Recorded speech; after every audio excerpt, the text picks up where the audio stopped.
Hi friends, പുതിയൊരു വീഡിയോയിലേക്ക് എല്ലാവർക്കും സ്വാഗതം.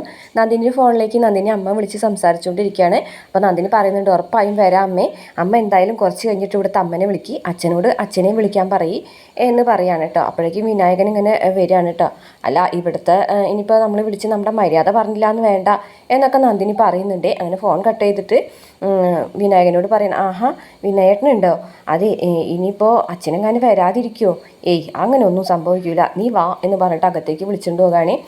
അപ്പോൾ മാഷ്ക്ക് ചായ കൊണ്ടു കൊടുക്കുകയാണ് കമലാമ്മ. അപ്പോൾ നന്ദിനിയും വിനായകനും കൂടെ വരികയാണ്. അമ്മേ എന്ന് വിളിക്കാനിട്ട്, എന്താ വീട്ടിൽ നിന്ന് അമ്മ വിളിച്ചിട്ടുണ്ടായിരുന്നു, എന്താ എല്ലാവർക്കും സുഖമാണോ, സുഖമാണ് അമ്മേ.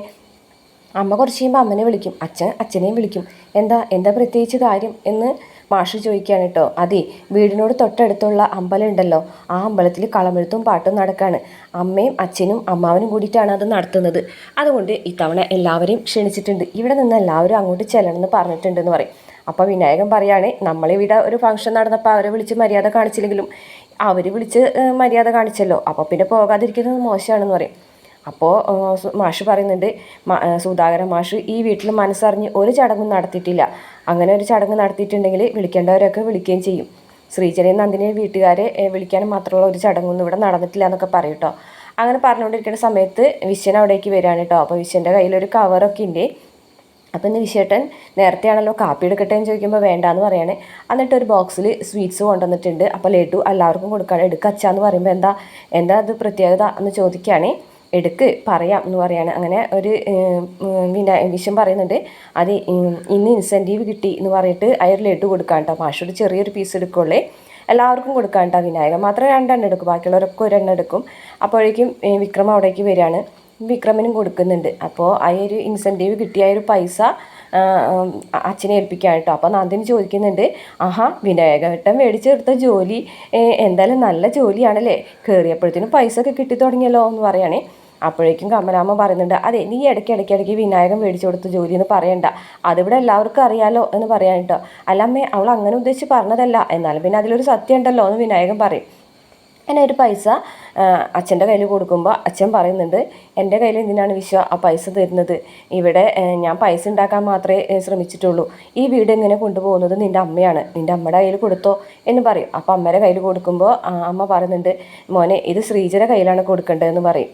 അപ്പോൾ വിക്രത്തിനൊക്കെ സന്തോഷമാവുന്നുണ്ട് കേട്ടോ വിശ്വൻ്റെ ഒരു ഇത് കണ്ടിട്ട്.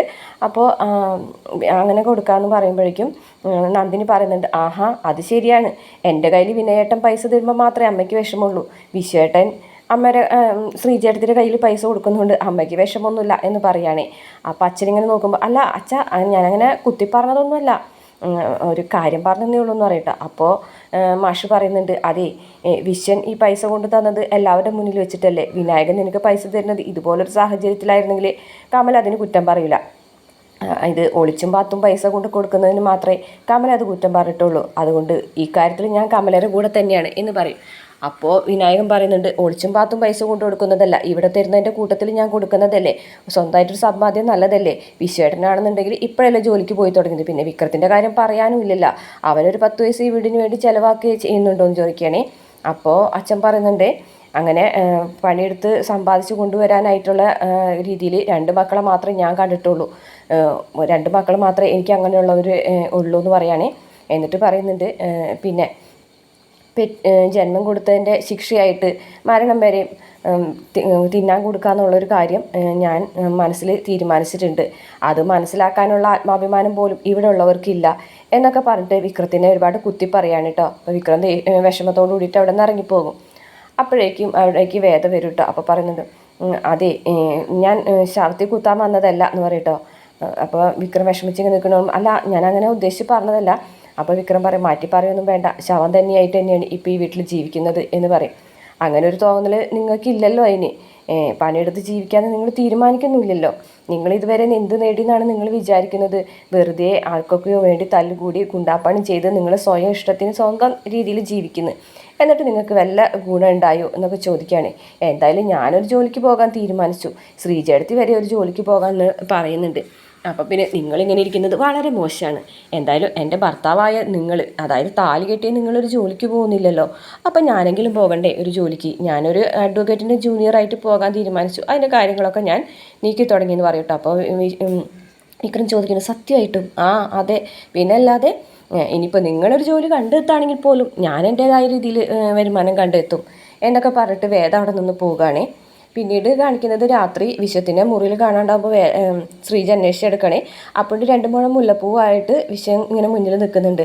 അപ്പോൾ ഇത് സ്വീറ്റ്സ് മേടിച്ച കടയുടെ അപ്പുറത്ത് കണ്ടപ്പോൾ വാങ്ങിച്ചതാണ് നിനക്ക് വേണ്ടിയിട്ട് 2 മുഴം മുല്ലപ്പൂ എന്ന് പറയാം. അത് വാഴയിൽ പൊതിഞ്ഞ് വെച്ചിരുന്നെങ്കിൽ അമ്പലത്തിൽ പോകുമ്പോൾ വയ്ക്കായിരുന്നല്ലോ നാളെ എന്ന് പറയും.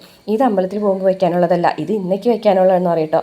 അങ്ങനെ വിശ്വം തന്നെ അത് ചൂടിക്കൊടുക്കുകയാണ് കേട്ടോ. അപ്പോൾ പൊട്ടിക്കറിയാണ് കേട്ടോ ശ്രീജ. ഇന്നാണ് എൻ്റെ ജീവിതത്തിൽ എനിക്ക് എന്നെക്കുറിച്ചൊരു അഭിമാനം തോന്നിയ നിമിഷം. കരയല്ലേ ശ്രീജ, കരയല്ലേ എന്ന് പറഞ്ഞിട്ട് കെട്ടിപ്പിടിച്ചിട്ട് ആശ്വസിപ്പിക്കുന്നുണ്ട് കേട്ടോ ശ്രീജനെ. പിന്നീട് കാണിക്കുന്നത് ശങ്കരനാരായണന് ചായയോ കാപ്പിയോ അങ്ങനെ എന്തോ കൊണ്ടു കൊടുക്കാൻ കേട്ടോ. അപ്പോൾ അത് കുടിച്ചു കഴിഞ്ഞ ശേഷം പത്മ പറയുന്നുണ്ട്, അതെ ഞാനൊരു കാര്യം പറഞ്ഞാൽ ദേഷ്യപ്പെടരുത്. കോടതിയിൽ വിധിയാണെന്നുണ്ടെങ്കിൽ പോലും 2 പേരുടെ ഭാഗം കേൾക്കൂലേ. എന്തുകൊണ്ട് നമ്മുടെ മോളുടെ കാര്യത്തിൽ ആ ഒരു ഭാഗം കേൾക്കാൻ കൂട്ടാക്കിയില്ല? അവൾ മാപ്പ് പറയാനായിട്ട് ഇങ്ങോട്ട് വന്നതല്ലേ, എന്നിട്ട് അവളെ അപമാനിച്ചിറക്കി വിട്ടത് എന്തിനാണെന്നൊക്കെ ചോദിക്കും. എന്താ ഒന്നും ഒന്നും പറയാനില്ലാത്തതുകൊണ്ട് തന്നെയാണ് ഒന്നും പറയാണ്ട് നിൽക്കണമെന്ന് ശങ്കരനാരായണൻ പറയും. എന്നിട്ട് പറയുന്നുണ്ട്, ഇവിടെ ചില കളികൾ നടക്കുന്നുണ്ട്, ആ കളികൾ പുറത്ത് കൊണ്ടുവരുന്നുണ്ടെങ്കിൽ ഞാൻ ഇങ്ങനെ ഒരു സ്റ്റാൻഡ് എടുത്തേ മതിയാവൂ എന്ന് പറയാനിട്ട്. അപ്പോഴേക്കും അവിടേക്ക് ചന്ദ്രശേഖരനും വർഷയും ശ്രീകാന്തും വരാനിട്ടോ. ആഹാ, ആളുഷാറായല്ലോ, ഞാൻ അവിടേക്ക് ഹോസ്പിറ്റലിലേക്ക് വരാനായിട്ട് നിന്നതാണ്, അപ്പോഴേക്കും ഡിസ്ചാർജ് ആയി എന്ന് പറഞ്ഞു. എന്തായാലും വേദ അവിടെ വന്നിരുന്ന് കുറച്ച് പ്രകടനങ്ങളൊക്കെ നടത്തിയല്ലേ എന്ന് പറയാൻ കേട്ടോ. അപ്പോൾ അതിനെക്കുറിച്ച് കേൾക്കാനായിട്ട് ശങ്കരനാരായണ താല്പര്യം കേട്ടോ. ഞാനൊന്ന് കെടുക്കട്ടെ എന്ന് പറഞ്ഞിട്ട് വേദ അകത്തേക്ക് പോവുകയാണ് കേട്ടോ. അപ്പോൾ എന്താ പത്മം ഒരു സന്തോഷമില്ലാത്തത് മുഖത്ത് നിന്ന് ശങ്കരനല്ല ചന്ദ്രശേഖരൻ ചോദിക്കുമ്പോൾ, അല്ല ഈ വീട്ടിലെ സന്തോഷങ്ങളൊക്കെ പോയിട്ട് എത്ര നാളായി, എന്തായാലും നീ ഒരു കാര്യം ചെയ്യുന്ന ശ്രീകാന്തെ, അച്ഛനും വേദയും തമ്മിലുള്ള പിണക്ക് തീർക്കാൻ നീ മുന്നിട്ട് നിൽക്കണം എന്ന് പറയാനേ. അങ്ങനെ പത്മം പോകാണ് കേട്ടോ. അപ്പോൾ ചന്ദ്രശേഖരന് ചെറിയൊരു സംശയം, എന്തോ ശങ്കരനാരായണന് മുഖത്ത് ഒരു വെള്ളായക പോലെ തോന്നുന്നുണ്ടല്ലോ എന്ന് പറയാൻ കേട്ടോ. അപ്പോൾ ശ്രീകാന്ത് പറയുന്നുണ്ട്, അതറിയില്ല, എന്തായാലും വേദ ഇവിടെ വന്നിരുന്നു എന്ന് പറയട്ടെ. വേദ വന്നിരുന്നോ? ആ, മാപ്പ് പറയാൻ വേണ്ടി വന്നതാണ് എന്ന് പറയും. വർഷ പറയുന്നത് വന്നതൊന്നുമല്ല, മുത്തശ്ശി വിളിച്ചു വരുത്തിയത്. അപ്പോൾ ശ്രീകാന്ത് പറയും, എങ്ങനെയാലും വന്നല്ലോ. എന്നിട്ട് എന്താ സംഭവിച്ചത്? അച്ഛനവളെ വീട്ടിൽ കയറ്റിയില്ല, മാത്രമല്ല കുറച്ച് ഫോട്ടോസൊക്കെ എടുത്ത് മുറ്റത്തെറിഞ്ഞ് ഉടക്കുകയും ചെയ്തു. അങ്ങനെയൊക്കെ അച്ഛൻ ചെയ്തു എന്ന് പറയുമ്പോൾ ചന്ദ്രശേഖരന് എന്തോ ഒരു ഡൗട്ട് അടിക്കാൻ കേട്ടോ. അപ്പോൾ ചന്ദ്രശേഖരനോട് ശ്രീകാന്ത്, എന്താ നീ ഒരു കാര്യം ചെയ്യും, നാളെ എൻ്റെ ഓഫീസിലേക്ക് വാ, ബാക്കിയുള്ള കാര്യങ്ങൾ അവിടെ വെച്ച് സംസാരിക്കാമെന്ന് പറയാനേ. പിന്നീട് കാണിക്കുന്നത് മാഷുക്ക് ഗുളികയൊക്കെ എടുത്തു കൊടുക്കാൻ കേട്ടോ. അപ്പോൾ പറയും, വിശ്വ കൊടുന്ന സ്വീറ്റ്സ് എവിടെ? സ്വീറ്റ്സോ? അതെന്തിനാ ഇനി? അത് ഇനിയിപ്പോൾ ഷുഗർ എത്രയാണെന്ന് അറിയാലോ, അത് സാരമില്ല. അന്നേരം മാഷ് പറയുന്നുണ്ട്, ആ മധുരം തിന്നാൽ എനിക്ക് ഷുഗറൊന്നും വരില്ല, ആ കളിക്കുന്നത് മനസ്സാണ്, ശരീരമല്ല. എന്തായാലും വിശ്വൻ്റെ കാര്യം ആലോചിച്ചിട്ട് എനിക്കിപ്പോൾ ഇത്തിരി സന്തോഷമൊക്കെ ഉണ്ട്, നമ്മുടെ ജീവിതത്തിൽ മാറ്റങ്ങളൊക്കെ വരുന്നൊക്കെ മാഷ് പറയാണ് കേട്ടോ. എന്തായാലും അവനിങ്ങനെയൊക്കെ ചെയ്യാൻ തോന്നിയല്ലോ എന്നൊക്കെ പറയാം കേട്ടോ. ആ കാശ് എന്തായാലും അവൻ മാഷെ കൊണ്ട് നേൽപ്പിച്ചല്ലോ, ആ സ്വാർത്ഥനൊന്നുമല്ല മാഷേ എന്ന് പറയും. എനിക്ക് അവരുടെ ജീവിതത്തെക്കുറിച്ച് ആലോചിച്ചിട്ടാണ് എനിക്ക് ടെൻഷൻ. ആ പൈസ ഒന്നും നമുക്ക് വേണ്ട, അവർ തന്നെ നന്നായിട്ട് എടുത്തോട്ടെ, നന്നായി ജീവിക്കട്ടെ. എനിക്ക് അപ്പുമോളെക്കുറിച്ചായിരുന്നു ടെൻഷൻ.